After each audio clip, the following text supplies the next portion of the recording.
কই গো, আমরা না আর গরিব থাকবো না, এবার আমরা বড়লোক হয়ে যাবো। আমাদের কাছে বড় বড় বাংলো থাকবে।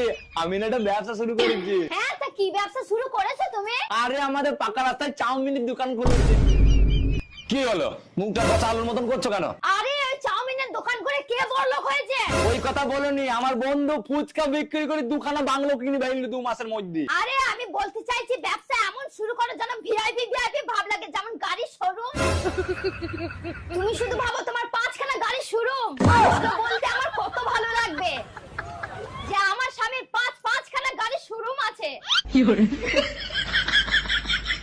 তারপরেই তো তুমি হবা আসল বড়লোক।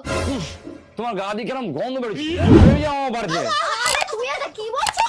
আমি ঠিকই বলছি, তুমি জানো না বড় লোকের সঙ্গে কিভাবে কথা বলতে হয় ছোট লোক? আরে আমার তো মনে হচ্ছে তুমি একটু বেশি ভেবে ফেলেছো। আমি একটু পরে আসছি। হ্যাঁ, যা যা যা। আর আসার